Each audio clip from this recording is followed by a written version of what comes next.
It's Thankful Thursday, and I have a mail call to share with you today. I received a package from John over at J.O. Ventures Outdoors, and this is what was inside. A Frost Cutlery Trapper. This one is a Steel Warrior.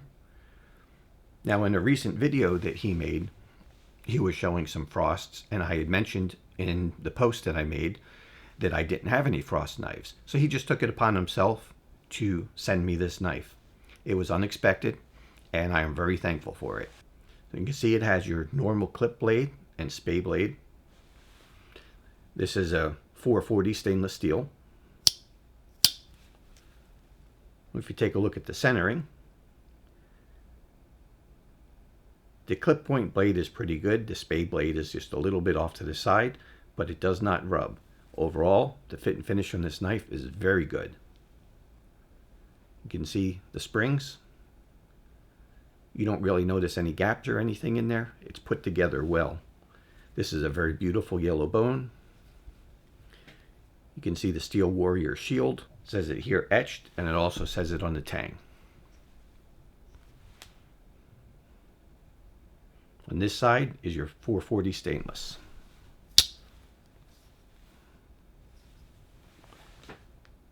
On your spay blade, same thing, Steel Warrior and 440 stainless. I really do appreciate this knife. It's been a long time since I've had a Frost. I was probably only about 20 years old, and I got a Frost Barlow. I used that on the job, working on the farm, and that knife would be dull before lunchtime. It wouldn't hold an edge at all. It was disproportionate, the amount of time it took to resharpen versus how long it would hold an edge.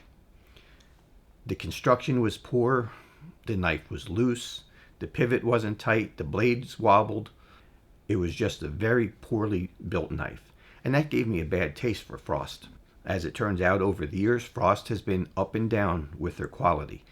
Depending on the times and what they thought the market would bear, they would have their knives produced in different places, and the quality level would vary wildly. There have been times when they made a decent knife, and there have been times when they made stuff in the junk gas station class of knives.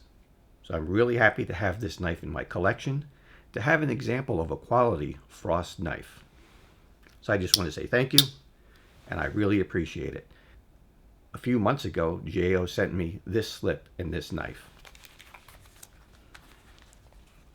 So this is obviously a slip that he made. He does beautiful work. So if you're looking for a leather slip for a traditional knife, go check him out and see some of the things that he offers.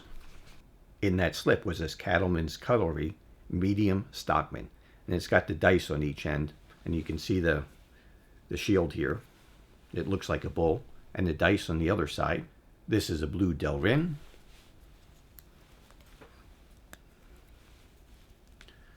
Let's get the blades open.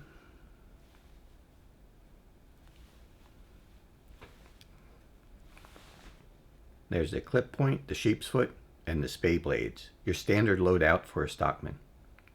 Just a very nice little knife. This one is built good.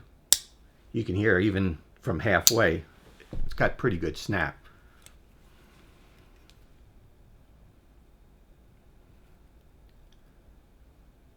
You don't see gaps in there. It's just a nice little knife. And as it turns out, this knife belonged to Randy's WSG. Randy had put this in a box of traveling knives that was being passed around, and J.O. took it out.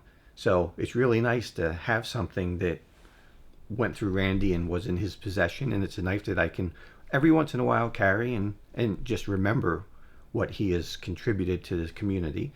And we do miss him and wish he was still here. That's going to be it for this Thankful Thursday. We'll see you next time.